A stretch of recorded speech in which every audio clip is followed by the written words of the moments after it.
Hai guys, kita kembali lagi dengan saya di channel Abrian Official teman-teman. Oke teman-teman, di video kali ini saya akan memutarkan video yang menarik untuk teman-teman semua. Pastinya tentang apa? Tentang sejarah dari masa dulu teman-teman. Di video ini saya akan memutarkan asal-usul dari Candi Borobudur teman-teman. Pasti teman-teman tidak asing lagi ya dengan nama Candi Borobudur ini teman-teman. Oke, sebelum kalian melanjutkan video ini, pastikan kalian sudah subscribe channel saya dan like video ini sebanyak-banyaknya teman-teman. Oke, langsung saja kita putar tanpa basa-basi. Kita putar, let's go.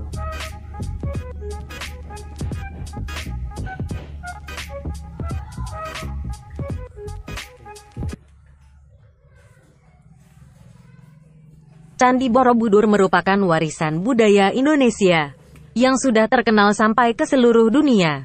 Bangunan ini merupakan candi Buddha terbesar di dunia dan ditetapkan sebagai salah satu warisan budaya dunia oleh UNESCO. Bentuknya yang megah dan detail arsitekturnya yang unik membuat semua orang ingin mengunjungi Borobudur yang penasaran dengan ceritanya. Borobudur mencuri perhatian dunia sejak H.C. Cornelius menemukan lokasinya atas perintah Sir Thomas Stamford Raffles pada tahun 1814. Pekerjaan menggali lokasi yang diduga monumen besar kemudian dilanjutkan oleh Hotman, salah satu pejabat pemerintah Belanda, yang saat itu para arkeolog berlomba-lomba mencari tahu asal-usul candi Buddha terbesar di dunia ini. Asal-usul Candi Borobudur. Candi Borobudur diyakini merupakan peninggalan kerajaan dinasti Sailendra, masa pemerintahan Raja Samaratungga dari Kerajaan Mataram kuno, dan selesai dibangun pada abad ke-8. Banyak sekali misteri Candi Borobudur yang belum terkuak. Apa sebenarnya nama asli Candi Borobudur? Tidak ada prasasti atau buku yang menjelaskan dengan pasti tentang pembangunan Borobudur. Ada yang mengatakan nama tersebut berasal dari nama Samara Budara, yang memiliki arti gunung yang lerengnya terletak teras-teras. Ada juga yang mengatakan Borobudur berasal dari ucapan para Buddha yang mengalami pergeseran. Satu-satunya tulisan yang menyebutkan Borobudur pertama kali adalah Sir Thomas Stamford Raffles dalam bukunya yang berjudul Sejarah Pulau Jawa. Para ahli sejarah memperkirakan Sir Thomas Stamford Raffles menyebut Borobudur dari kata Bore dan Budur. Bore artinya adalah desa. Sebuah desa yang terletak di dekat lokasi letak Candi Borobudur ditemukan. Sedangkan Budur artinya purba.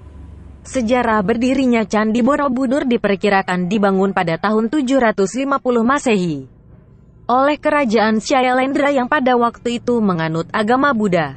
Pembangunan itu sangat misterius karena manusia pada abad ke-7 belum mengenal perhitungan arsitektur yang tinggi. Tapi Borobudur dibangun perhitungan arsitektur yang canggih. Hingga kini tidak satu pun yang dapat menjelaskan bagaimana cara pembangunan dan sejarah Candi Borobudur ini. Sudah banyak ilmuwan dari seluruh penjuru dunia yang datang, namun tidak satu pun yang berhasil mengungkapkan misteri pembangunan Borobudur. Salah satu pertanyaan yang membuat para peneliti penasaran adalah dari mana asal batu-batu besar yang ada di Candi Borobudur, dan bagaimana menyusunnya dengan presisi dan arsitektur yang sangat rapi.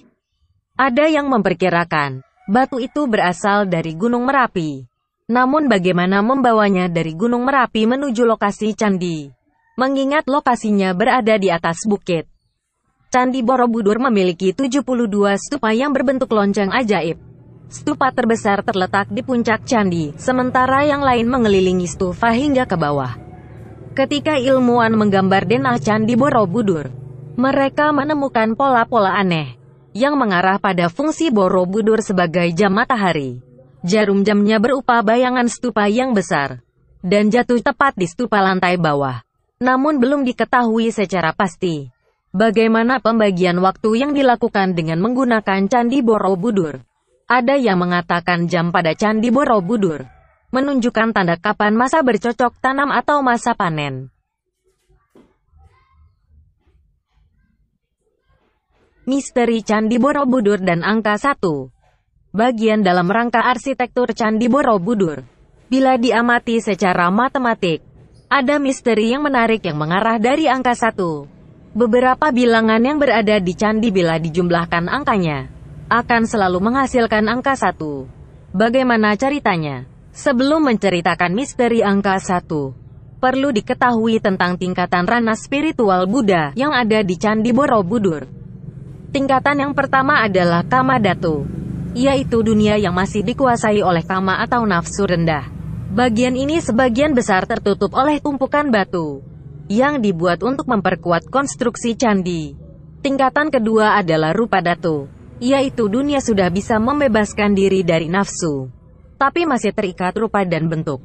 Area tersebut adalah 4 pundak teras yang membentuk korang keriling yang ada pada dindingnya, dihiasi galeri relief lantai yang berbentuk persegi pada 4 lorong itu. Ada 1.400 gambar relief panjang.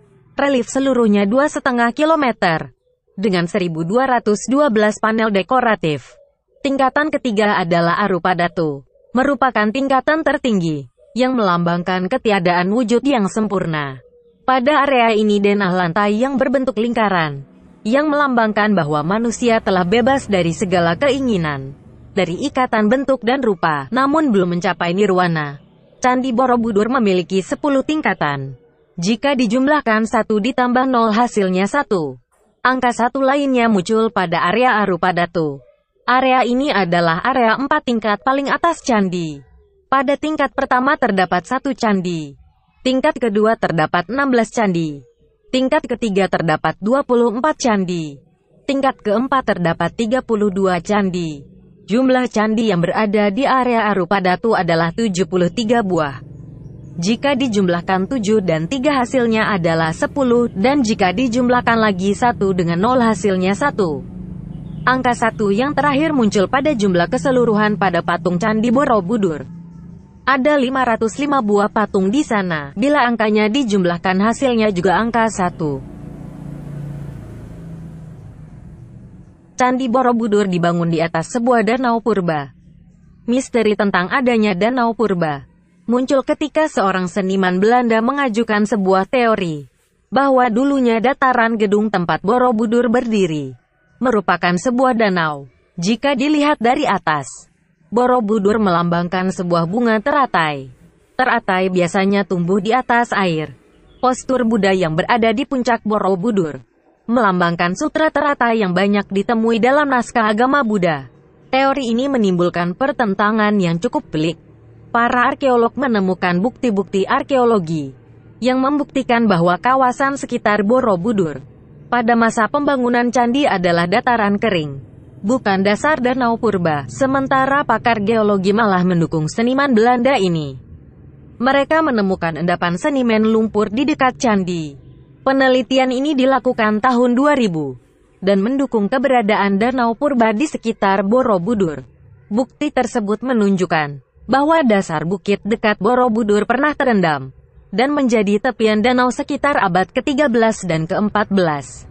Itulah penjelasan tentang Candi Borobudur yang membuktikan bahwa nenek moyang kita mampu membuat karya megah sepanjang masa. Semoga karya ini terjaga dari generasi ke generasi.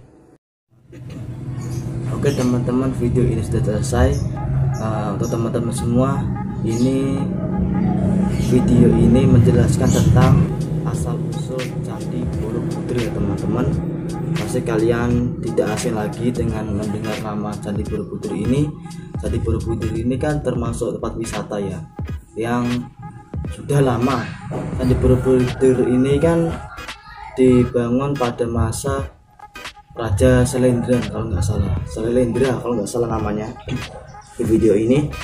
Yang penting dalam video ini buat pembelajaran kita sama-sama teman-teman mengenai sejarah-sejarah dari masa dan sampai masa sekarang teman-teman. Intinya ini semoga candi-candi atau peninggalan-peninggalan nenek moyang kita selalu terjaga ke generasi teman-teman. Oke teman-teman, sampai di sini dulu video kali ini. Sebelum kalian menutup video ini, pastikan kalian sudah subscribe channel saya dan like video ini sebanyak-banyaknya teman-teman. Oke, sampai jumpa di next video. Dadah.